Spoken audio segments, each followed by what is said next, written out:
Hello students, कैसे हैं आप लोग। आज हम लोग फंक्शन में बोर्ड लेवल के क्लास को आगे बढ़ाएंगे। ये हम लोगों का सेकेंड क्लास होगा। फर्स्ट क्लास में आप लोगों को मैपिंग डिस्कस किए थे और उससे एनसीईआरटी का 1.2 एक्सरसाइज जो है हम लोग कंप्लीट कर सकते हैं। बाकी जो बुक बना रहे हो आप आरएस या आरडी शर्मा वो भी बना सकते हो। हम एनसीईआरटी के अकॉर्डिंग बता रहे हैं, बाकी उससे भी बना सकते हो। अभी नया सिलेबस जो 12th का है उसमें इतना ही दिया हुआ है फंक्शन में, ठीक है। सिर्फ मैपिंग दिया है, उसके बाद रिलेशन और बाइनरी है जो कि हम डिस्कस कर लेंगे आज। तो इस सीरीज में जो बोर्ड लेवल का क्लास है हम लोगों का, इसमें बहुत जल्दी सिलेबस फिनिश होगा हम लोगों का। तो आप लोग सिलेबस को लेकर एकदम चिंता नहीं करना है किसी को भी। और जिसको डिटेल पढ़ना है तो हम उधर से ऑलरेडी फंक्शन पढ़ा ही रहे हैं जेई लेवल में, उसमें काफ़ी डिटेल में पढ़ा रहे हैं। इतना डिटेल कि उससे ज़्यादा कुछ हो नहीं सकता है, ठीक है। मैपिंग भी आप लोग उसमें से भी देख लेना, उसमें कुछ चीज़ और एक्स्ट्रा हम बताएंगे। और ये वाला जो क्लास हम लोग का रहेगा बोर्ड वाला रहेगा, ठीक है। तो कुछ बच्चे ऐसे होंगे जो आईआईटी का प्रिपरेशन कर रहे हैं, तो वो लोग भी बोर्ड वाला क्लास को जो हम अभी आप लोग साथ शेयर कर रहे हैं वो भी देखना। और नोट चाहो तो आप अलग बना लेना बोर्ड वाला का और उसका अलग बना लेना, या नोट बोर्ड वाला का नहीं भी बना सकते हो। जब जो लोग आईआईटी वाला वीडियो को रेगुलर देख रहे हो उसका नोट बना रहे हो तो उन लोगों को बोर्ड वाला नोट बनाने की ज़रूरत नहीं पड़ेगा, क्योंकि बोर्ड वाला सारा चीज़ हम उसमें भी पढ़ाएंगे ही ऑलरेडी। उसमें इवन और ज़्यादा डिटेल पढ़ाएंगे, जैसे मैपिंग को ही उसमें और डिटेल पढ़ाएंगे हम, ठीक है। तो नोट वही बना लेना और क्वेश्चन इधर से हम जो बनाएंगे तो वो देख लेना है, ठीक है। तो फ़ायदा ये होगा कि हम आईआईटी वाला जो उधर चल रहा है फंक्शन, उसमें अब हम लोग एनसीईआरटी और बोर्ड लेवल का क्वेश्चन नहीं करेंगे ज़्यादा, क्योंकि इस सीरीज़ में हम ऑलरेडी कर रहे हैं उस चीज़ को, ठीक है। तो ये अच्छा रहेगा। और जो बोर्ड लेवल के स्टूडेंट्स हैं वो भी जो है आईआईटी वाला जो सीरीज पढ़ा रहे हैं उसका भी वीडियो देखेगा। तो बोर्ड वाला स्टूडेंट क्या करेगा कि बोर्ड वाला जो पढ़ा रहे हैं उसका नोट बनाएगा और जो आईआईटी वाला पढ़ा रहे हैं उसका वीडियो देख करके समझेगा थ्योरी वगैरह सब कुछ, ठीक है। तो अच्छा रहेगा। मन करेगा तो आप लिख भी सकते हो, रिकॉर्डेड वीडियो है जब आप देख सकते हो, ठीक है। तो हम लोग इसको आज आगे बढ़ाते हैं और कुछ क्वेश्चंस करते हैं। जो मैपिंग हम करवाए थे आप लोगों को लास्ट क्लास में, उसमें 4-5 तरह का चीज़ हम बताए थे। 1-1 मैपिंग था। तो 1-1 मैपिंग में क्या था, एक एलिमेंट एक के साथ मिलता था, मतलब ज़्यादा एलिमेंट एक के साथ नहीं मिलता था, सिंगल आउटपुट मिलता था। मतलब कि डिफरेंट इनपुट के लिए डिफरेंट आउटपुट निकल रहा था। तो इसका मतलब वो 1-1 फंक्शन है। और जो भी फंक्शन 1-1 नहीं होगा तो वो क्या होगा, मेनी 1 होगा ही, ठीक है। तो सिर्फ एक पढ़ने से ही काम चल जाएगा। मतलब 1-1 के लिए कॉन्सेप्ट क्या बताए थे, 1-1 फंक्शन के लिए कॉन्सेप्ट था f of x1 is equal to f of x2। अगर करेंगे तो x1 is equal to x2 निकल जाएगा, और अगर ऐसा नहीं होगा तो मेनी 1 होगा। मतलब f of x1 is equal to f of x2 करने से x1 not is equal to x2 निकल जाएगा, तब उसको हम लोग क्या कहेंगे, मेनी 1 फंक्शन कहेंगे, ठीक है। और ऑन टू इन टू के लिए एक ही बात था, अगर रेंज और कोडोमेन इक्वल होगा तो क्या होगा, ऑन टू होगा, और अगर इक्वल नहीं होगा तो इन टू होगा। ये 4 तरह का ही था। बाकी मिक्सअप था, 1-1 और ऑन टू दोनों मिला हुआ, तो उसको 1-1 एंड ऑन टू या बाइजेक्टिव कहते हैं। सिर्फ 1-1 को इंजेक्टिव कहते हैं और सिर्फ ऑन टू को सर्जेक्टिव कहते हैं, ठीक है। तो ये सब पॉइंट्स को ध्यान रखना। और हम आज कुछ क्वेश्चंस को आगे बढ़ाते हैं। एनसीईआरटी का जो हम लोग का 1.2 एक्सरसाइज है उसका कुछ और क्वेश्चन देखते हैं। लास्ट क्लास में ज़्यादा क्वेश्चन हम लोग नहीं कर पाए थे, क्योंकि उसमें हम लोग पूरा थ्योरी को अच्छे से डिस्कस किए थे, ठीक है। आज हम कुछ क्वेश्चन को हम देखते हैं 1-1 फंक्शन में, ठीक है। तो आप लोग इसको समझना सही से।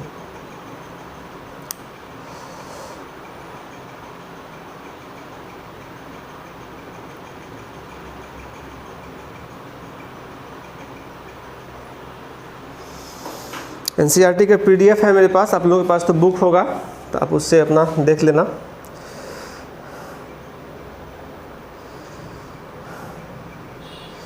देखो 1.2 एक्सरसाइज हम देख रहे हैं, ठीक है।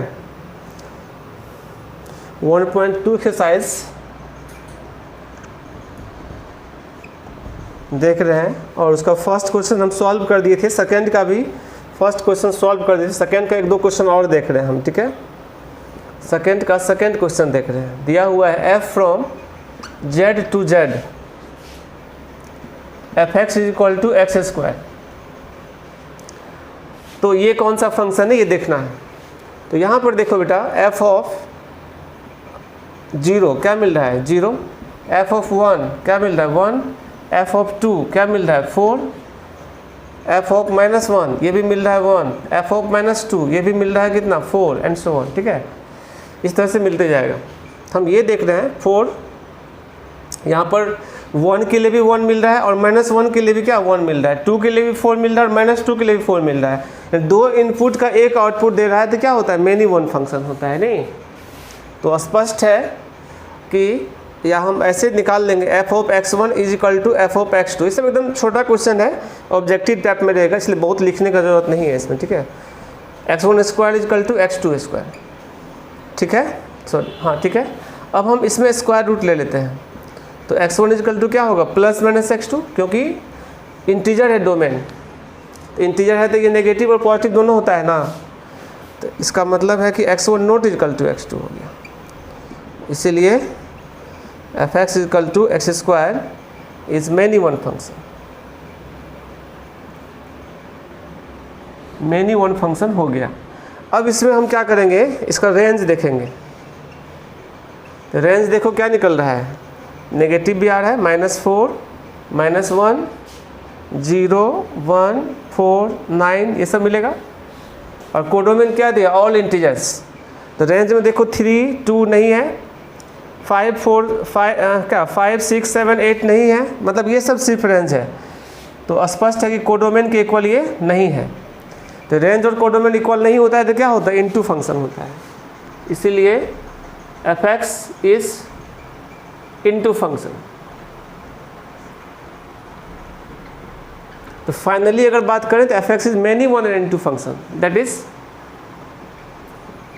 F x is many one and into function, many one और इनटू फंक्शन है। या हम ये कह सकते हैं, इसको ऐसे भी लिख सकते हैं, नाइदर 1 1 नोर ऑन टू। मतलब जो मैनी वन है तो स्पष्ट है कि 1 1 नहीं है, जो इनटू है तो इसका मतलब ऑन टू नहीं है। नाइदर नोर मतलब ना तो 1 1 है और ना ही ऑन टू है। ठीक है, वही जो हम पिछला क्वेश्चन देखे थे वो हम एक बार थोड़ा सा हिंट कर दे रहे हैं, या हम यहाँ लिख दे रहे हैं। f from n to n f x equal to x square था, इसी का फर्स्ट नंबर क्वेश्चन था। उसको हम बनाए थे अलग ढंग से लिखे थे, उसमें लिखे थे different input for different input give different output. यहाँ हम दूसरा ढंग से बना रहे हैं। ठीक है, f of x1 is equal to f of x2 करेंगे तो x1 square is equal to x2 square देगा, लेकिन यहाँ पर x1 is equal to plus minus x2 नहीं होगा। क्यों? क्योंकि यहाँ नेचुरल नंबर है, नेगेटिव नहीं है। और बताए थे कि पॉजिटिव नंबर का स्क्वायर है और उसका स्क्वायर रूट करेंगे तो क्या देगा पॉजिटिव देगा हमेशा। ठीक है, प्लस लिखेंगे। ठीक है, तो इसका मतलब क्या हो गया 1 1। बाकी रेंज इसका तो ऑल नेचुरल नंबर है, लेकिन कोडोमेन क्या होगा 1 4 9 ठीक है 16। तो रेंज और कोडोमेन इक्वल नहीं है तो क्या होगा इनटू, यानी 1 1 एंड इनटू था और हम लिख चुके थे, इसको बता दिए हैं, इसलिए इसको मिटाते हैं, अगला क्वेश्चन चलते हैं। ठीक है,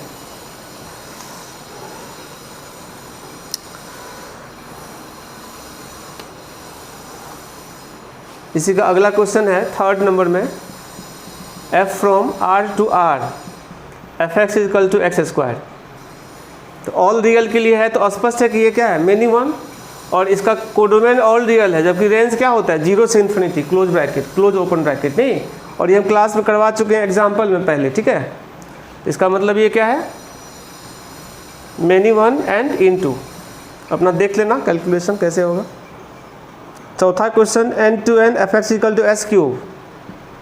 देखो चौथा क्वेश्चन क्या है, f from n to n f x equal to x cube है। ठीक है, तो स्पष्ट है कि डिफरेंट इनपुट पे डिफरेंट आउटपुट देगा। 1 डालेंगे तो क्या देगा 1, 2 डालेंगे तो 8, 3 डालेंगे तो क्या देगा 27। यहाँ लिख दो 4 डिफरेंट। ये मेथड से भी लिख सकते हो या ये भी एक्सप्लेन कर सकते हो छोटा क्वेश्चन में। ठीक है, different input give different output.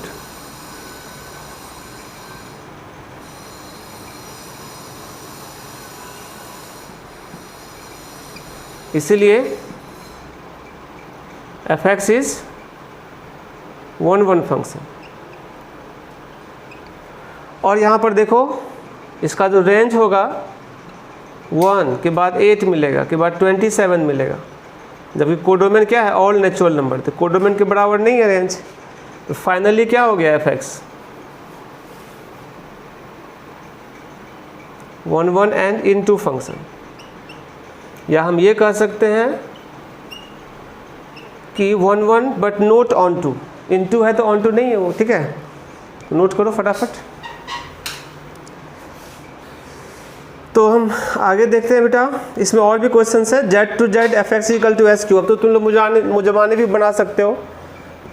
f from क्या है, z to z f x equal to x cube, z to z है मतलब 1 पर 1 मिलेगा, 2 पर 2 मिलेगा, 2 पर क्या मिलेगा 8 मिलेगा, 3 पर 27 मिलेगा, -1 पे क्या मिलेगा -1 -2, मतलब डिफरेंट इनपुट पर डिफरेंट आउटपुट देगा, दैट इज़ 1 1 एंड इनटू क्यों, क्योंकि इसका रेंज जो होगा वो -8 -1 बहुत दूर से आ रहा है, -8 -1 रेंज क्या निकलेगा इसका, देखो माइनस मतलब -8 ही नहीं -27 भी रहेगा, -8 -1 0 1 8 एंड सो ऑन, ठीक है।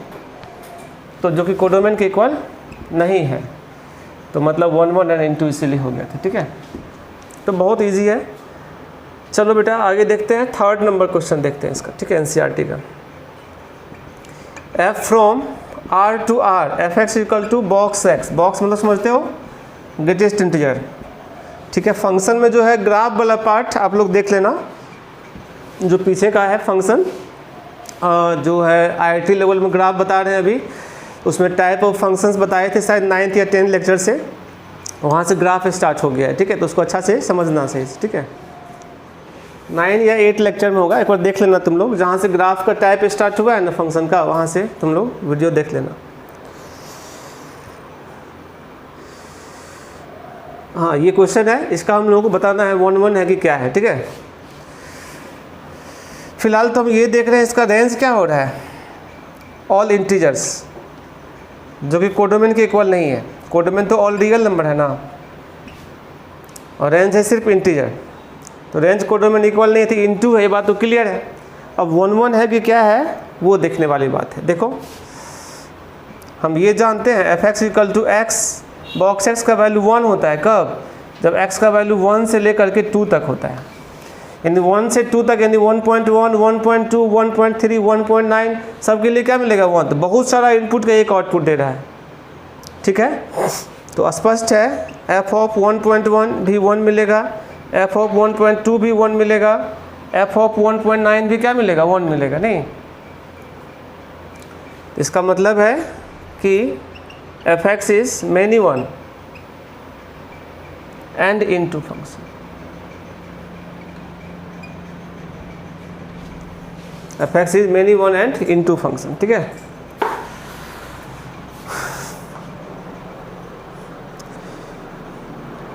अब हम आगे बढ़ते हैं, और अगला क्वेश्चन है तुम्हारा 4th नंबर में, f from r to r f x equal to mod x is neither 1 1 nor onto, ऐसा कर रहा है, ठीक है, बात सही है।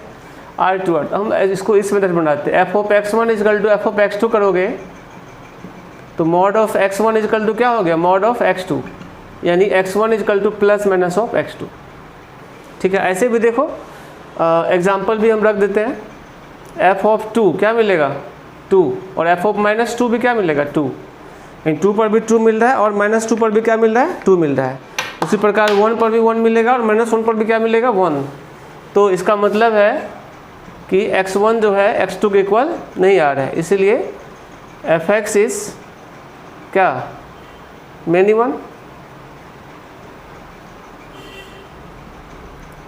अब हम इसका रेंज देखते हैं, तो रेंज हम जानते हैं मॉड से क्या होता है 0 से इन्फिनिटी, और कोडोमेन के इक्वल ये नहीं है, कोडोमेन चूँकि ऑल रियल दिया है। इसका मतलब है कि f x equal to mod x is finally हो गया मेनी 1 एंड क्या चीज़ इनटू, तो हम ये कह सकते हैं that is f x is neither 1 1 nor onto, और यही चीज़ प्रूफ करना था, ठीक है। अब चाहो तो ग्राफ भी बना लेना, ग्राफ से भी हम देखते हैं। ये देखो मॉडल से ग्राफ है, बताए थे हम, तो ये बताए थे एक्स का पैरेलल लाइन अगर ज़्यादा बार कट करेगा तो क्या होता है, मैनी वन। यहाँ पर एक्स का पैरेलल लाइन हम लोगों का ग्राफ में 2 बार कट कर रहा है, नहीं तो क्या हो गया, जैसे दूसरा मेथड हम लिख देते हैं स्पष्ट, ठीक है, अलग से करके हम लिखते हैं। ग्राफ का मेथड आप यूज कर सकते हो बोर्ड में भी, कोई दिक्कत नहीं है, ठीक है। बाकी हम आईआईटी वाला में एक और मेथड बताएंगे 1-1 टेस्ट करने का, वो कैलकुलस का मेथड होगा, है ना, डिफरेंशिएशन के द्वारा, तो उससे बोर्ड में नहीं बनाना रहता है, ठीक है, इसलिए वो मेथड नहीं बताएंगे, नोट करो। देखो सेकेंड मेथड हम इसको बता देते हैं। मॉड का जो ग्राफ बनाओगे तो ऐसा होता है ग्राफ, ठीक है, एकदम 45 डिग्री से होता है, ठीक है। यही है y equal to mod x, या इसी को fx equal to mod x भी कहते हैं, ठीक है। तो यहाँ पर देखो हियर लाइन पैरेलल टू, ये 0 है, the x axis cuts more than 1 point at graph of the function। इसका मतलब है कि fx equal to mod x, और रेंज कोडोमेन शुरू में ही लिख देते हैं, लिख देते हैं पहले, इसलिए fx इज क्या हो गया, मैनी वन फंक्शन। ऐसे एक्सप्लेन कर सकते हो, ठीक है। और इसका रेंज अगर लिखोगे तो रेंज हो रहा है 0 से इन्फिनिटी, और कोडोमेन इसका ऑल रियल था, तो not equal to codomain, codomain question में दिया रहता है, ठीक है। तो फाइनली एफ एस क्या हो गया, ये जो कंडीशन है ये तुम्हारा किसका है, इनटू का, नहीं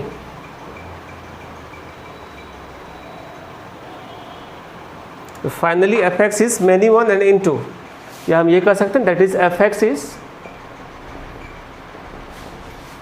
नाइदर 1-1 नोर ऑन टू, ना तो 1-1 है और ना ही ऑन टू है, ठीक है।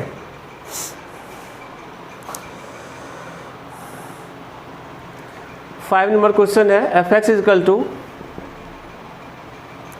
ये पढ़े लिख देते हैं, कोडोमेन इंडिकेट किया हुआ है, f from R to R, ये लिखता है कोडोमेन दिखाने के चलते। F x is equal to signum function है ये एक्चुअली, ठीक है। 1 जब एक्स इज ग्रेटर देन 0, 0 जब x इज इक्वल टू 0, 1 जब x इज लेस देन 0, ठीक है। इसको हम लोग सिग्नम ऑफ x भी कहते हैं, ठीक है। फंक्शन टाइप ऑफ फंक्शन में पीछे आप लोग इसको देख लेना, ठीक है, जो आईआईटी वाला बैच में पढ़ाए हैं ऑलरेडी, है ना, वहाँ काफ़ी डिटेल में एक्सप्लेन किए हैं इसको, सिग्नम फंक्शन। तो देखो ये कर नाइदर 1-1 नोर ऑन टू, ठीक है। इसका रेंज तो क्लियर है भाई, रेंज क्या है, ये 1 थोड़ा मिसप्रिंट था यहाँ क्वेश्चन में, यहाँ -1, ठीक है, रेंज -1, 0 और 1 है, और कोडोमेन है ऑल रियल, तो नोट इक्वल टू कोडोमेन, इसीलिए एफ एक्स इज क्या हो गया, इनटू फंक्शन। अब 1-1 मैनी 1 को देखते हैं, यहाँ पर देख ही रहे हो तुम प्रत्येक, है ना, एफ एक्स इक्वल टू 1 है for all x is greater than 0 के लिए, यानी एफ ऑफ मान लो कि 2 डालोगे तो 1, एफ ऑफ 5 डालोगे ये भी 1, एफ ऑफ 100 डालोगे तो ये भी 1, मतलब कुछ भी डालोगे 1 मिलेगा, नहीं बहुत सारा इनपुट का एक आउटपुट दे रहा है, ठीक है। तो इसीलिए इट इज़ क्या चीज़, many one function. Finally f x क्या हो गया,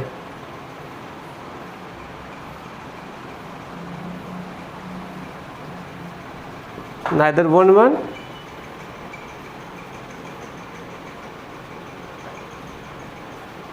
नोर ऑन टू, ना तो 1-1 हुआ और ना ही ऑन टू हुआ, ठीक है। नोट करो जल्दी। देखो इसका ग्राफ भी हम बता देते हैं, जैसे तुम लोग ग्राफ उसमें देख लेना उस क्लास में, ग्राफ भी बना दोगे बोर्ड में तो कोई दिक्कत नहीं, और अच्छा हो जाएगा क्वेश्चन, ठीक है। 0 पर 0 मिल रहा है, यही जो है ना ग्राफ है एफ एक्स का तुम्हारा, ठीक है।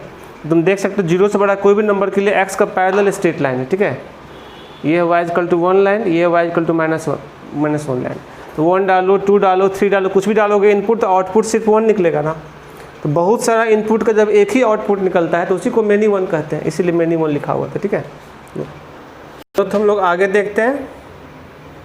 इसका 6 नंबर जो NCERT का है क्वेश्चन है a इक्वल टू 1 2 3 और सेट b इक्वल टू दिया हुआ है 4 5 6 7, ठीक है। और f इक्वल टू 1 4 2 5 3 6 ऐसा दिया हुआ है, ठीक है। Be a function f from a to b so that f is 1 1, ये कह रहा है। तो अब यहाँ स्पष्ट है, एक डायग्राम बना लो, a है और ये b है, 1 2 3, ये क्या है 4 5 6 और 7। क्वेश्चन अकॉर्डिंग 1 मिल रहा है किससे 4 से, 2 मिल रहा है 5 से, 3 मिल रहा है 6 से। तो डिफरेंट इनपुट का डिफरेंट आउटपुट दे रहा है। हियर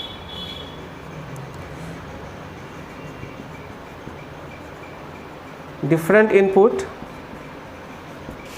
give different outputs, ठीक है।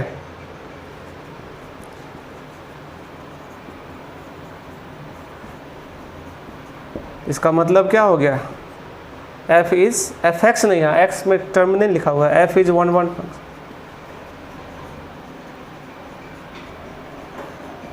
नहीं प्रूफ करना था, ठीक है।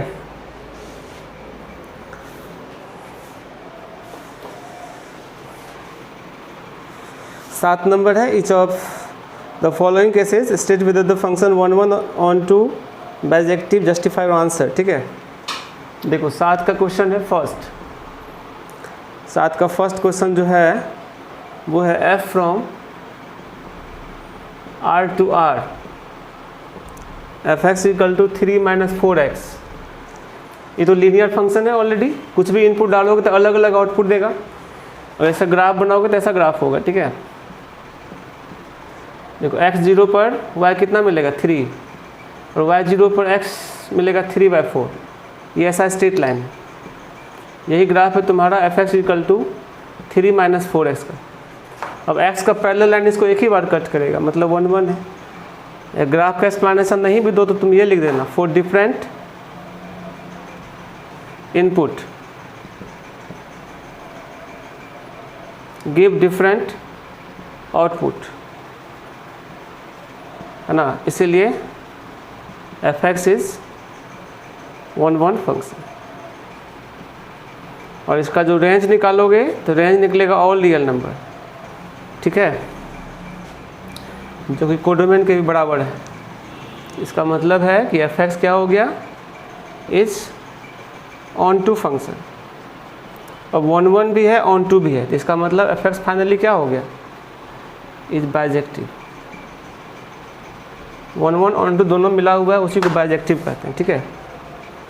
जस्टिफाई और आंसर क्वेश्चन में लिखा हुआ है, करने के लिए क्या, in each of the following cases state whether the function is 1 1 onto और बाइजेक्टिव। तो बाइजेक्टिव हो है ना। देखो 7 का दूसरा क्वेश्चन है f from r to r fx is equal to 1 + x²। ये क्या है, इसको देखना है, ठीक है। तो यहाँ पर देखो ना f(1), इसको ऐसे निकालते हैं। f(1) पे क्या मिलेगा 1, f(-1) पर भी क्या 1 नहीं मिलेगा, 1 + 1 2 मिलेगा, नहीं -1 पर भी 2 ही मिलेगा। 1 + -1 का स्क्वायर क्या होगा 1 + -1 का स्क्वायर, यानी 2 फाइनली होगा ना। फिर f(2) भी क्या मिलेगा बताओ 5, और f(-2) भी मिलेगा 5। तो अलग अलग इनपुट पे अलग अलग आउटपुट नहीं आ रहा है यहाँ पे, ठीक है। यानी fx is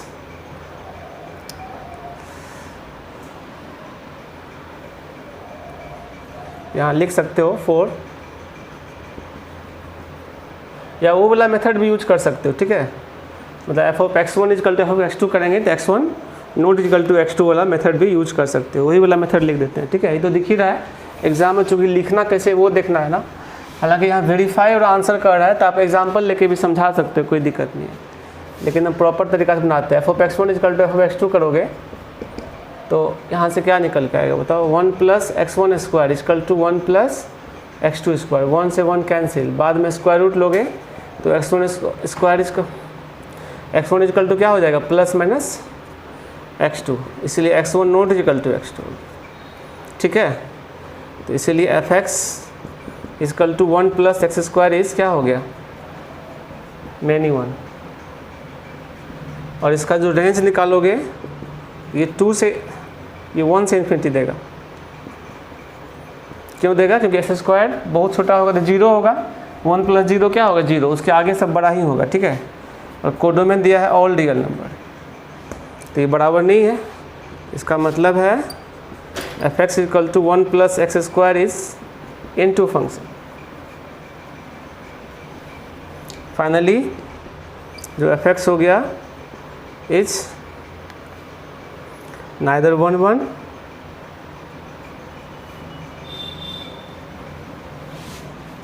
NOR onto, या हम ये कह सकते हैं neither injective nor surjective. Injective surjective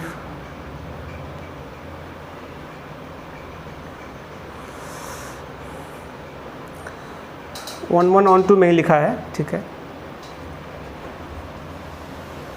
दोनों हो जाता है तब बाइजेक्टिव होता है। ठीक है, तो ये बहुत आसान क्वेश्चन है, आप लोग देख ही रहे हो।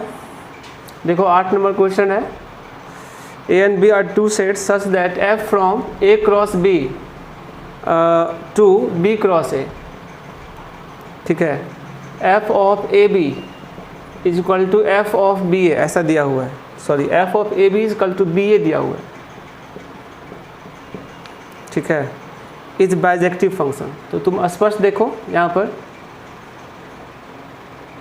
A B, ठीक है, ये F है।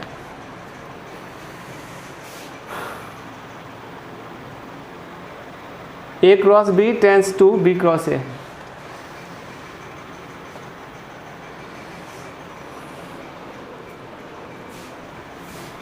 इसमें ऐसा करो, A × B tends to B × A, F of AB = BA।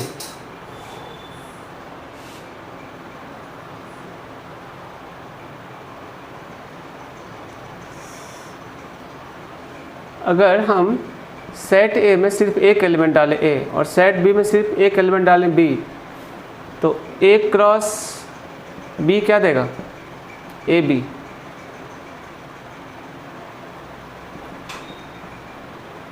और B × A क्या देगा, BA। ठीक है, B × A देगा BA।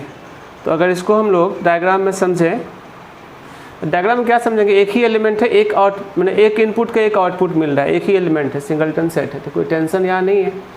अब यहाँ क्वेश्चन में कह रहा है F of AB = दे रखा है BA।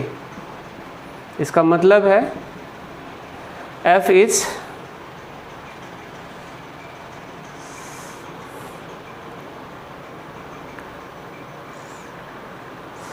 जो है F इज बाइजेक्टिव, है ना। एक इनपुट का एक आउटपुट मिला, कोडोमेन रेंज इक्वल है ही, और F इज बाइजेक्टिव का मतलब क्या हो गया, 1 1 एंड ऑन टू फंक्शन। ठीक है, डायग्राम से बनाने की जरूरत नहीं, क्वेश्चन ऐसे फालतू क्वेश्चन है, इसको तुम लोग नज़रअंदाज करो और आगे बढ़ो। ठीक है, 9 number, F from N to N, ये अच्छा क्वेश्चन है, ये जेई में भी पूछा हुआ है। ठीक है, इस टाइप का पूछा है, डायरेक्ट नहीं पूछा ये। ठीक है, Fn = n + 1/2, और जब n इज ऑड, और n/2 जब n इज इवन। ठीक है, तो क्वेश्चन में कह रहा है n belongs to natural number है, यहाँ पर कह रहा है कि state whether the function f is bijective, justify your answer. ठीक है, तो देखो बेटा यहाँ पर f of 1 डालो, 1 किस में डालोगे? ऑड वाला में 1 मिलेगा। f(2) डालो, इसमें आएगा 1 मिलेगा, 2/2 यानी 1। f(3) डालो, 3 इसमें डालोगे, ठीक है, तो 3 + 1/2 यानी 2 मिलेगा। और f(4) डालो तो 4/2 ऑल्सो 2 मिलेगा, एंड सो ऑन। ठीक है, देख रहे हो डिफरेंट इनपुट पर डिफरेंट आउटपुट नहीं दे रहा है ना। 1 पे 1 दे रहा है, 2 पर भी 1 दे रहा है, 3 पर 2 दे रहा है और 4 पर भी 2 दे रहा है ना। तो इसका मतलब, और रेंज अगर निकालते हैं इसका, यहाँ लिख दो 4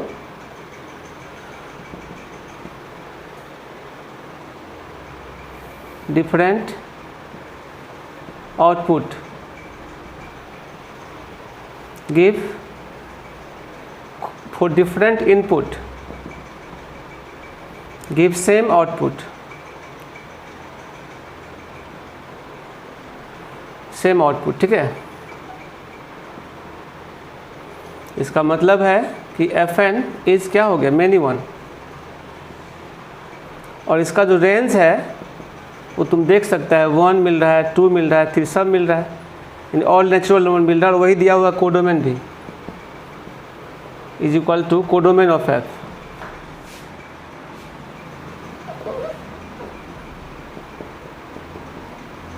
इसका मतलब है ये क्या हो गया? fn is onto. तो क्वेश्चन में जो कह रहा है state whether the function f is bijective, तो not fx is not bijective. Onto तो हुआ लेकिन 1 1 नहीं हुआ ना, यानी फाइनली लिखोगे तुम ये, इसीलिए fn इज नोट बाइजेक्टिव। ठीक है, बाइजेक्टिव कब होता है? जब 1 1 और ऑन टू दोनों होता है। यहाँ ऑन टू तो हुआ लेकिन 1 1 नहीं हुआ, इसलिए बाइजेक्टिव। जस्टिफाई और आंसर के लिए एग्जाम्पल सामने है, चलो नोट करो बेटा। इसके बाद एनसीईआरटी का 1.2 का हम लोग 10 नंबर क्वेश्चन देख रहे हैं। सेट ए दे रखा है, क्या दे रखा है? All real number except 3। और सेट बी दे रखा है ऑल रियल नंबर एक्सेप्ट 1, ऐसा दे रखा है। Consider f from a to b, fx is equal to x - 2 by x - 3। ये 1 1 है, ऑन 2 है। ये अच्छा क्वेश्चन, अभी तक का सबसे अच्छा क्वेश्चन। ठीक है, इसको समझना सही से। तो इनपुट इसका ऑल रियल एक्सेप्ट 3 इसलिए दिया कि जो डोमेन इसका ये होगा ना, इसका डोमेन निकालेंगे तो ऑल रियल एक्सेप्ट 3 देगा। ठीक है, क्योंकि जहाँ नीचे 0 होता है तो अनडिफाइंड हो जाता है डोमेन। ठीक है, तो हम आगे बढ़ते हैं। फिलहाल तो हम 1 1 टेस्ट करेंगे। f(x1) is equal to f(x2) लगा करके क्या देगा? x1 - 2 upon x1 - 3 is equal to x2 - 2 upon x2 - 3। Cross multiply करो, x1 x2 - 2x2 - 3x1 + 6 is equal to x1 x2 - 3x2 - 2x1 और +6। देखो ये 6 से 6 कैंसिल हो गया और x1 x2 भी कैंसिल हो गया। अब हम क्या करते हैं, इसको इधर ले आते हैं। ठीक है, तो क्या देगा? x2 3x2 प्लस हो जाएगा, ये माइनस है तो x2 हो जाएगा, और ये वाला को उधर लेके चल जाते हैं तो x1। और ये हो गया, तो इसका मतलब है कि fx इस क्या हो गया? 1 1 फंक्शन हो गया। 1 1 तो आसानी से दिखा दिए। अब ऑन टू इंटू दिखाना है तो उसके लिए हम लोग को जाना पड़ेगा क्वेश्चन के अंदर। ठीक है, देखो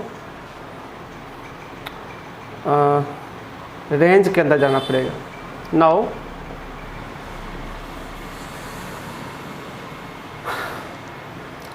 fx इक्वल टू जो दिया हुआ है x - 2 बाय x - 3, इसको आप y मान लो। ठीक है, और यहाँ से क्रॉस मल्टीप्लाई करो। x - 2 equal to xy - 3y, यहाँ से हम लोग x निकालेंगे। x into 1 minus y is equal to 2 minus 3y। यहाँ से x निकालोगे तो 2 minus 3y upon 1 minus Y, यही हो गया तुम्हारा। x को y में कन्वर्ट कर दी। तो अब अगर हम लोग इसको डिफाइंड करेंगे तो इसका जो रेंज होगा, it is defined if y not is equal to 1, यानी फंक्शन का जो रेंज आ रहा है वो ऑल रियल नंबर एक्सेप्ट 1। अब खोजो कोडोमेन क्या दिया है, कोडोमेन में देखो यही दिया होगा, all real except 1 is equal to codomain हो गया। अब रेंज और कोडोमेन इक्वल हो गया तो क्या हो गया, इसलिए एफ एक्स इज क्या हो गया, इनटू फंक्शन, इनटू नहीं on to.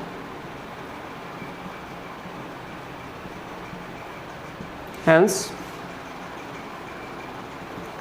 F x is equal to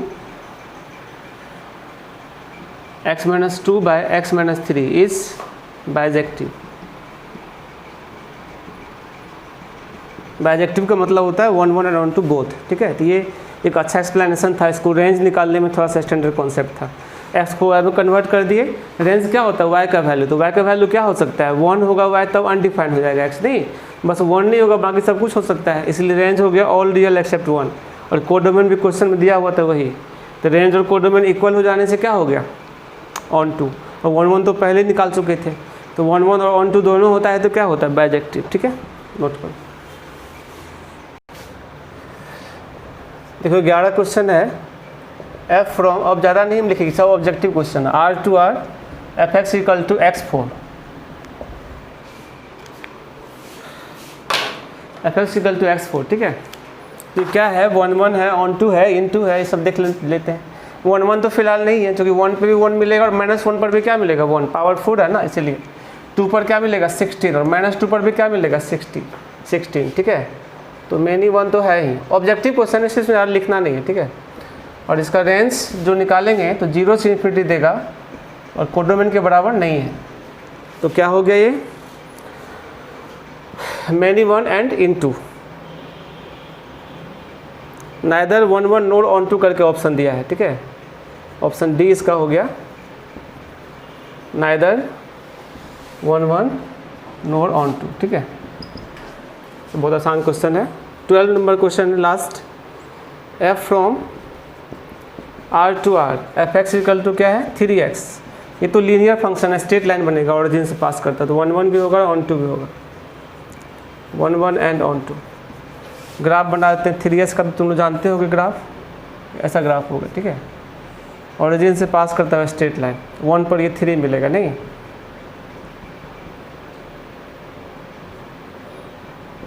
और 0 पर 0 मिल रहा है। अब ये x का पहला लाइन एक बार कट करेगा 1 1, रेंज ऑल रियल है, कोडोमेन भी ऑल रियल है, इसलिए 1 1 और ऑन टू दोनों होंगे। ये है ऑप्शन कौन में, ए में। तो हम लोग 1.2 पूरा कंप्लीट कर दिए एक्सरसाइज, ठीक है।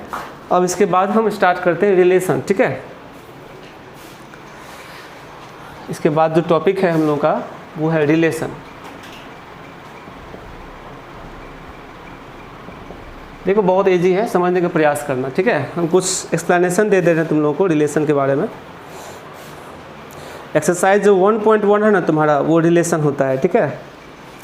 तो रिलेशन में बस समझने का चीज़ है, जैसे कि मान लो हर दो चीज़ में एक रिलेशन बना सकते हैं। मान लो स्कूल है और स्कूल में 11th क्लास का स्टूडेंट है, तो उस हर स्टूडेंट में एक दूसरे के बीच रिलेशन बन सकता है। मान लो कोई दो स्टूडेंट है जो आपस में भाई है ना, कोई दो स्टूडेंट्स है जिसका मार्क्स सेम आया है, कोई दो स्टूडेंट इसका हाइट का डिफरेंस मान लो कुछ है दिया हुआ है ना, कोई दो स्टूडेंट जो सेम लोकेलिटी से आता है, तो एक आपस में रिलेशन बनता है।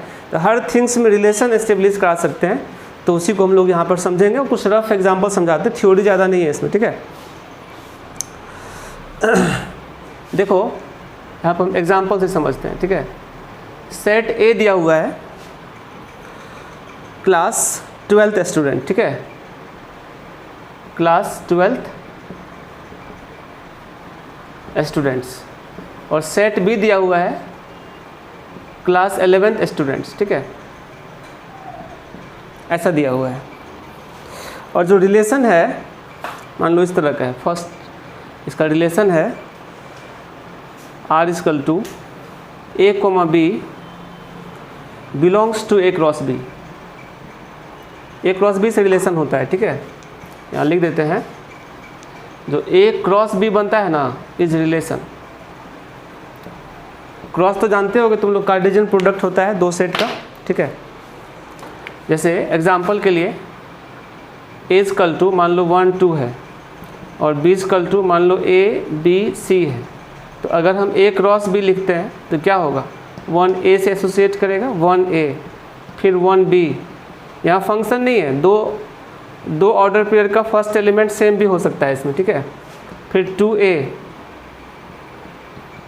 2b, फिर 3 नहीं है, 1 मिनट, 1a 1b 1c भी है, इसी को चेंज कर देते हैं 1c, फिर 2a 2b और 2c। ये है a क्रॉस b। अगर हमें b क्रॉस a निकालना है, मान लो ये हम एक एक्स्ट्रा एग्जांपल समझा दिए, b क्रॉस a निकालना है तो क्या होगा, a1 a2, फिर क्या होगा b1 b2, ऐसे फंक्शन में भी समझाए थे, c1, फिर क्या होगा c2। और यहाँ पर जो ये सब लिखा हुआ है a,1, इसको कहते हैं ऑर्डर पेयर। तो ऑर्डर पेयर का ये है फर्स्ट एलिमेंट,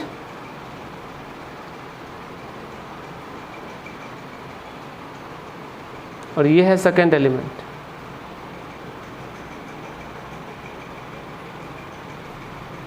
ठीक है, और एक और बात हम यहाँ कर सकते हैं, a,1 belongs to b cross a। b cross a का सबसेट में क्या है, मेंबर है ये। उसी प्रकार 1, a belongs to a cross b। ठीक है, a,1 a क्रॉस b का सब नहीं है एलिमेंट, ठीक है। 1, a है a क्रॉस b का एलिमेंट, और a,1 है b क्रॉस a का एलिमेंट। ये सब एलिमेंट कहलाएगा और खुद में ये ऑर्डर पेयर कहलाता है, ठीक है। तो ये सब यूज होगा, इसको हम साइड में अलग से लिखते हैं, सेट का कॉन्सेप्ट है नहीं। अभी हम इस एग्जाम्पल पे फोकस कर रहे हैं, इसको नोट करो, बताते हैं फिर, ठीक है। तो हम लोग रिलेशन का एग्जाम्पल देख रहे थे। रिलेशन का मतलब हम बताए थे कि सेट ए जो है वो 12th क्लास के स्टूडेंट का सेट है, और सेट बी जो है वो 11th क्लास के स्टूडेंट का सेट है। तो उसमें आपस में क्या सब रिलेशन है, उसका कुछ एग्जाम्पल है, जिसको आप लोग समझना, ठीक है। a, b such that r equal to a, b such that, या a, b belongs to a cross b, पहले लिखो, such that a is the brother of b। तो क्लास 11th और क्लास 12th में दो स्टूडेंट के बीच relation है, a जो है b का ब्रदर है। Second, r is equal to a, b belongs to a cross b such that a is the sister of b। a b की सिस्टर है, ठीक है। उसी प्रकार और भी दिया हुआ है, r is equal to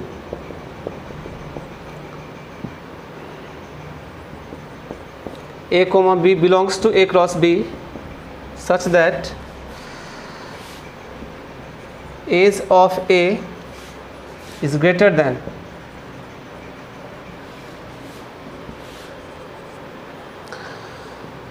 age of b। तो इस प्रकार बहुतों रिलेशन बन सकता है, ठीक है। इसी का कुछ एग्जाम्पल है, और कुछ दिया है, हम पढ़ देते हैं, आप लोग सुन लेना। Total marks obtained by A in the final examination is less then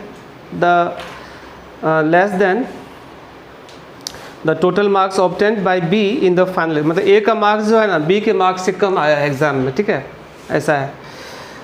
एक और है, A B belongs to A cross B, A lives in the same locality as B। A और B सेम लोकेलिटी से आता है। इस प्रकार बहुतों रिलेशन बना सकते हैं हम लोग, ठीक है। अब यहाँ पर हम लिखते हैं A B belongs to R को लिखने का जो मतलब होता है, या A relation to R, इसका मतलब होता है A is related to B. A is related to B, ठीक है, under the relation R. Relation R के अंडर A B से रिलेटेड है, ठीक है, ये रिलेशन का मतलब होता है बेसिकली। और हम आगे बढ़ते हैं और टाइप ऑफ रिलेशंस में आते हैं, ठीक है। अब यहाँ से मेन आता है, इसमें तो बेसिक कॉन्सेप्ट है, type of relations.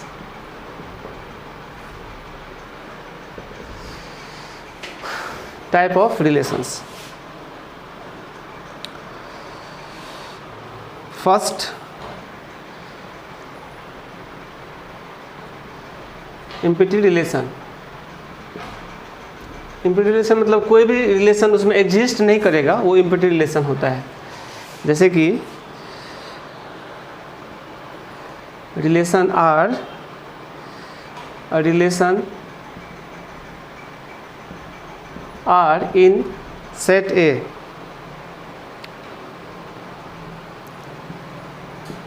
is called, set A is called empty relation. Empty relation if no element of A, no element of A is related to any element of A,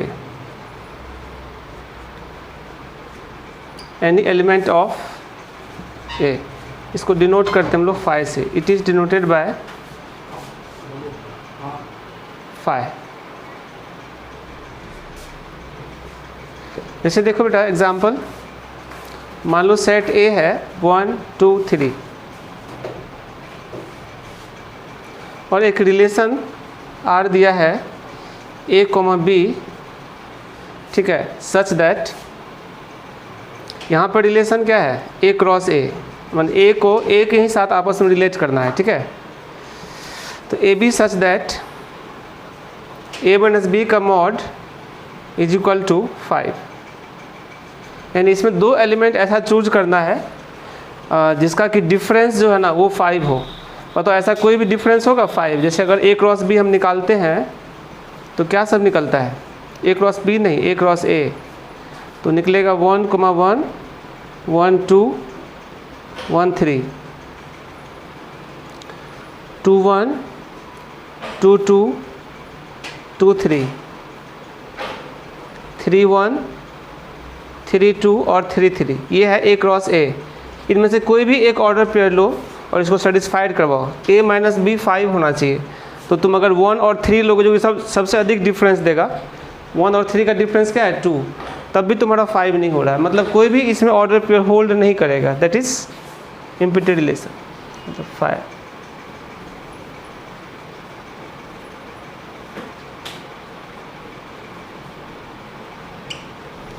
तो मतलब empty relation मतलब हो गया कि set ए का जैसे elements है एक दूसरे से आपस में रिलेट नहीं हो पा रहा, दैट इज इम्पिटी रिलेशन, ठीक है। एग्जांपल सामने और कुछ एग्जांपल हम करवाते हैं, नोट करो। एक और एग्जांपल करवा रहे हैं, देखो सेट ए दिया हुआ है, students of, all students of a boys school, ठीक है। और एक रिलेशन है R is equal to A, B such that is sister of B। बताओ किसी बॉयज स्कूल में ये रिलेशन संभव नहीं है कि A B का सिस्टर हो सकता है, दैट इज इम्पिटी रिलेशन। मतलब जो पॉसिबल नहीं होता है ना उसी को हम लोग इम्पिटी रिलेशन करते हैं, ठीक है।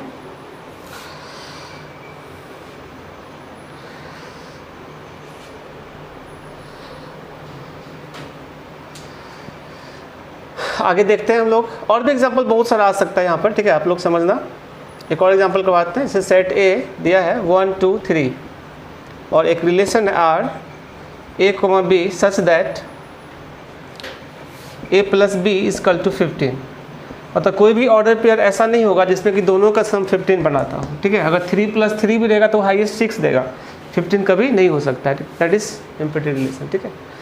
सेकेंड टाइप में हम लोग चलते हैं, और यूनिवर्सल रिलेशन, ठीक है।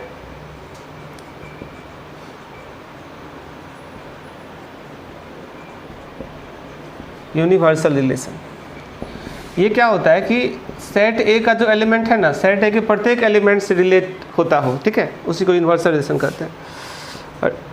Relation R in a set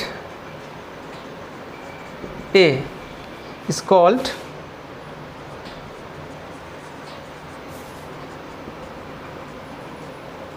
universal relation if each element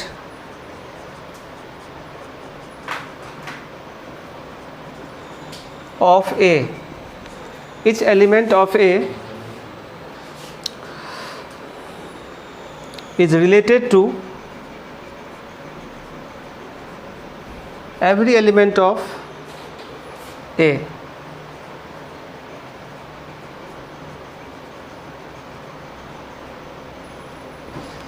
और इसको डिनोट करते हैं हम लोग R से। It is denoted by R या A क्रॉस A, ठीक है। मतलब A क्रॉस A का जितना भी एलिमेंट है वो सारा का सारा होल्ड कर जाएगा, तो वो यूनिवर्सल रिलेशन होगा। जैसे देखो एग्जांपल करवाते हैं। Set A is equal to, same example लेते हैं 1 2 3, ठीक है। और एक रिलेशन दिया है, ठीक है। सेट ए में ही रिलेशन लेते, ए में ही रिलेशन अगर निकालना है, रिलेशन इन सेट ए इस क्या होता है, ए क्रॉस ए, है ना। अगर ए से बी में रिलेशन करना है तब ए क्रॉस बी करते हैं, ठीक है। यहाँ पर ए से ए में ही रिलेशन करना है। अब ऐसा दिया हुआ है A, B such that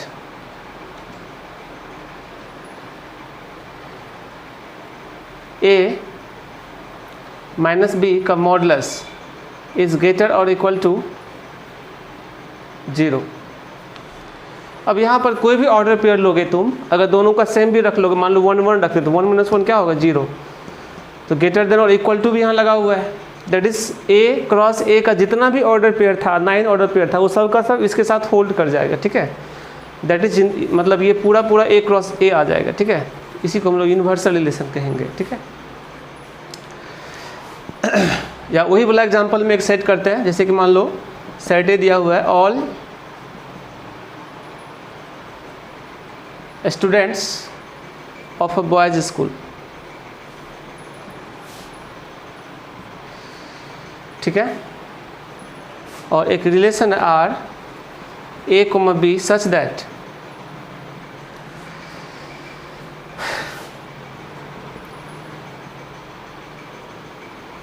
difference of heights of A and B is less than 3 metre. अब 3 मीटर तो एक आदमी का भी हाइट नहीं होता है, करेक्ट। दोनों की हाइट का डिफरेंस 3 मीटर से लेस होगा, तो स्कूल का सारा स्टूडेंट इसके साथ आ जाएगा। नहीं, जितना भी A क्रॉस A बनेगा, जितना भी स्टूडेंट है स्कूल के अंदर, वो सब एक दूसरे से रिलेट हो सकता है, जो कि दोनों के हाइट का डिफरेंस क्या है, लेस देन 3 मीटर है। That is universal relation. तो यूनिवर्सल रिलेशन मतलब क्या होता है, अगर सारा एलिमेंट होल्ड कर जाएगा सेट का, तो वो यूनिवर्सल रिलेशन होता है। एक और एग्जांपल करवा देते हैं। जैसे सेट ए है 1 2 3 और एक रिलेशन है R A, B such that A plus B is less then 10। अब दो एलिमेंट का सम 10 से लेस है, मैक्सिमम सम क्या होगा 6, तो वो भी 10 से लेस है। तो यानी जितना भी ऑर्डर पेयर था हमारा A क्रॉस A का 9 ऑर्डर पेयर, वो सब का सब इसके साथ होल्ड कर जाएगा। दैट इज यूनिवर्सल रिलेशन, ठीक है। तो यूनिवर्सल रिलेशन का ये मतलब हो गया कि सारा का सारा होल्ड कर जाना। इम्प्लिसिट रिलेशन का मतलब हो गया कोई भी होल्ड नहीं करना, ठीक है। नोट करो। लोग आगे चलते हैं, third number, reflexive relation. Reflexive क्या होता है, देखो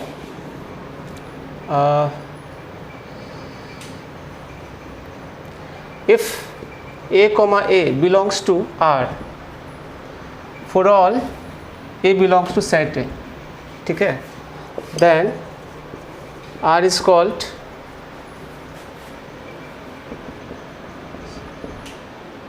reflexive relation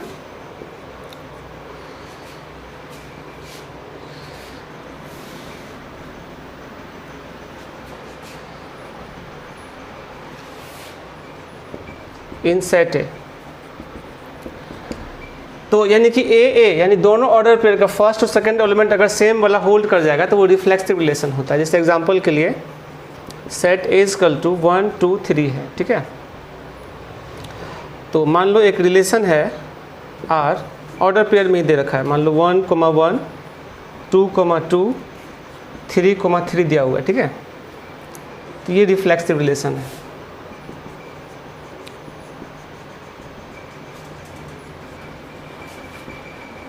इन सेट आगे एग्जाम्पल हम करवाएंगे मिक्स करके, ठीक है। पहले हम लोग टाइप ख़त्म करते हैं। Fourth number, symmetric relation. देखो सिमेट्रिक क्या होता है, if a, b belongs to R, then implies that b, a also belongs to R for all a, b belongs to set A, then R is called symmetric relation in set A। R जो है ना symmetric relation होगा set A में, ठीक है। जैसे example के लिए देखो एक रिलेशन है दिया हुआ, यहाँ पे एक सेट दिया है L, set of all lines in the plane, plane पर के सारे लाइन का सेट है L, ठीक है। अब एक रिलेशन हम ले रहे हैं, यहाँ कॉन्सेंट्रेट रहना, R equal to AB such that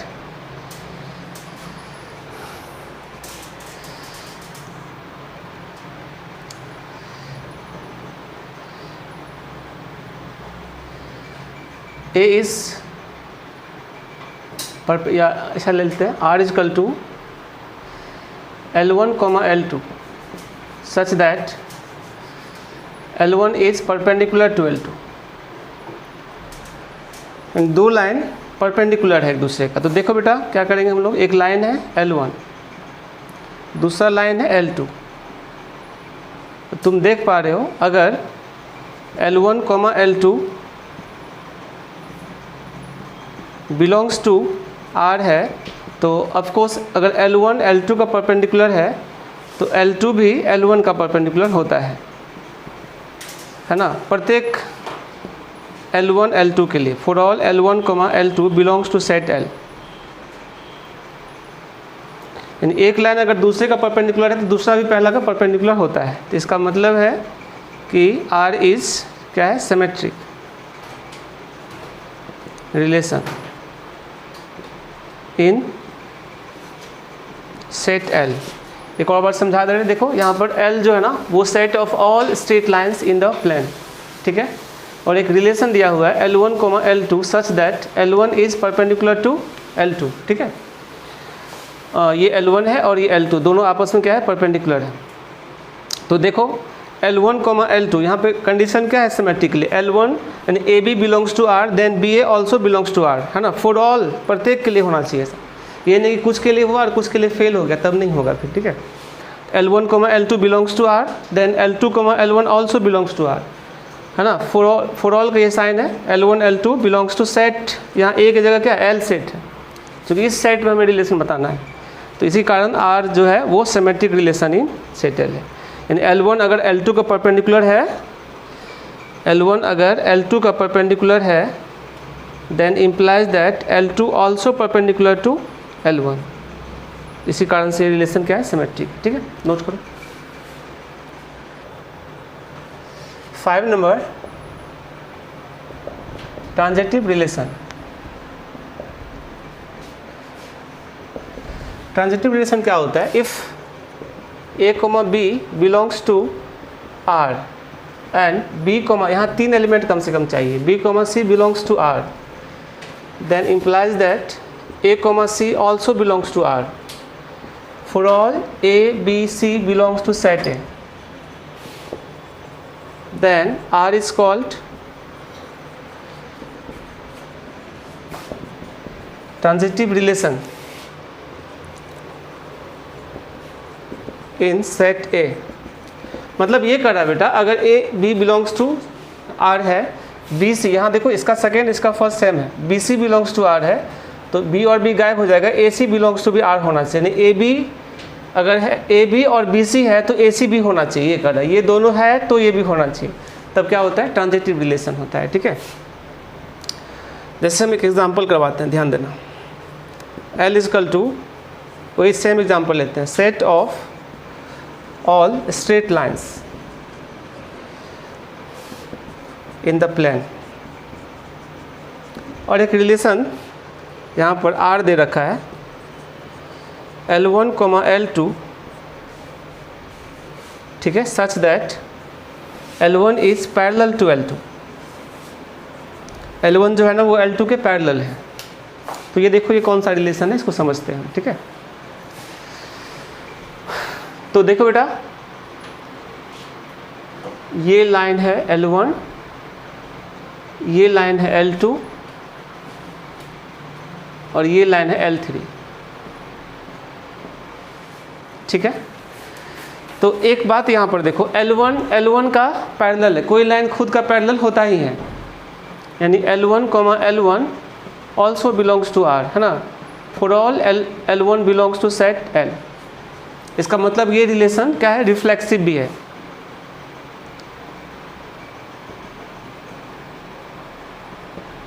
relation अब देखते हैं, अगर L1, L2 belongs to R, then implies that L2, L1 also belongs to R। इसका क्या मतलब हुआ, that is L1 अगर पैरेलल टू L2 है तो निश्चित रूप से L2 भी पैरेलल टू क्या है, L1 है। इसका मतलब है कि R इस क्या है, फॉर ऑल, यहाँ लिख दो, for all L1, L2 belongs to set L, मतलब प्रत्येक लाइन के लिए मेंटेन रहना चाहिए। ठीक है, तो R इस क्या होगा, सिमेट्रिक। हालांकि हम ट्रांजिटिव के एग्जांपल दे रहे हैं, ट्रांजिटिव भी ये है, तीनों है ना। अब देखो L1, L2 belongs to R, ठीक है, and L2, L3 belongs to R, मतलब L1 L2 के पैरेलल है और L2 L3 के पैरेलल। तो क्या L1 L3 पैरेलल है, तो है वो भी, then implies that L1, L3 also belongs to R। इसका मतलब ये हुआ, अगर L1 पैरेलल टू L2 है and L2 parallel to L3 है, then implies that L1 parallel to L3 तो होगा ही, for all L1, L2, L3 belongs to set L,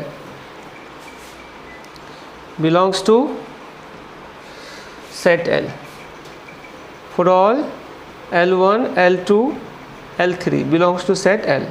प्रत्येक लाइन के लिए कंडीशन मेंटेन रहेगा। तो इसका मतलब है R इज क्या, ट्रांजिटिव।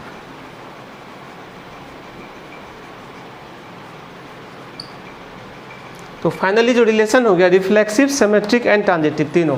अगर कोई रिलेशन तीनों होता है तो उसको इक्विवेलेंस रिलेशन कहते हैं ना, इसीलिए R इज इक्विवेलेंस रिलेशन। ऐसे हम अलग से लिख दे रहे हैं, एग्जांपल यही रख लेना इक्विवेलेंस रिलेशन का। अगर कोई रिलेशन रिफ्लेक्सिव भी है, सिमेट्रिक भी है और ट्रांजिटिव भी है, तीनों एक साथ हो रहा है, तो उस रिलेशन को हम लोग इक्विवेलेंस रिलेशन कहते हैं। ठीक है, नोट करो जल्दी।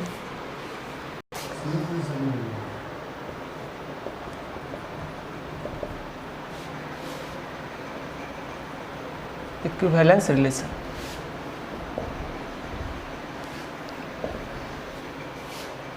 if relation is reflexive, symmetric and transitive, all, then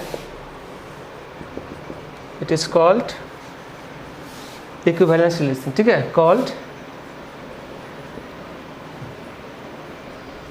equivalence relation. तो अभी जो हम पीछे के एग्जाम्पल दिए थे वो क्या था, इक्विवेलेंस रिलेशन का था. ठीक है, ऐसे एक और एग्जाम्पल देते हैं इक्विवेलेंस रिलेशन पे. देखो, set of all triangles in the plane.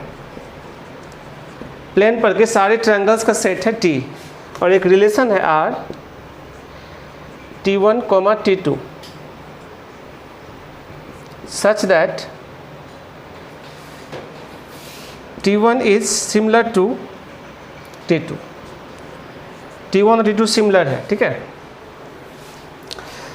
तो ये इक्विवेलेंस रिलेशन है. क्योंकि कोई ट्रायंगल, डायरेक्ट समझा दे रहे, कोई ट्रायंगल खुद का सिमिलर तो होता ही है. अगर ये ट्रायंगल इसका सिमिलर है तो ये ट्रायंगल भी इसका सिमिलर होगा. अगर ये ट्रायंगल इसका सिमिलर है और ये ट्रायंगल इसका सिमिलर है तो ये ट्रायंगल और ये ट्रायंगल भी क्या होगा, सिमिलर होगा. That is an equivalence relation. ठीक है, it is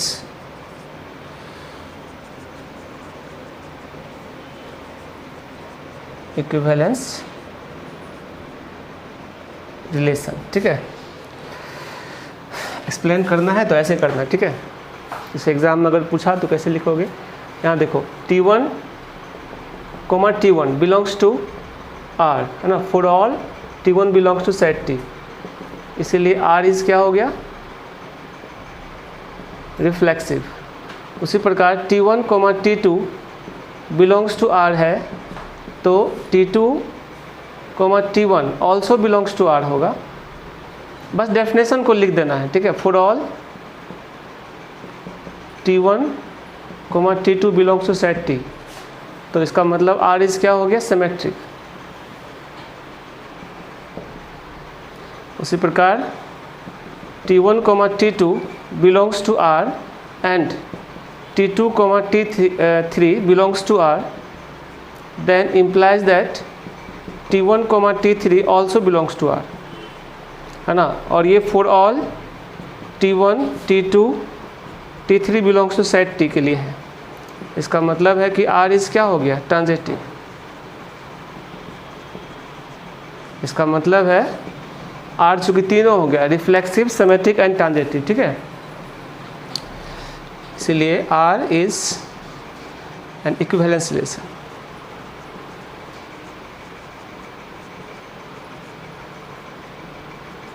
in set T.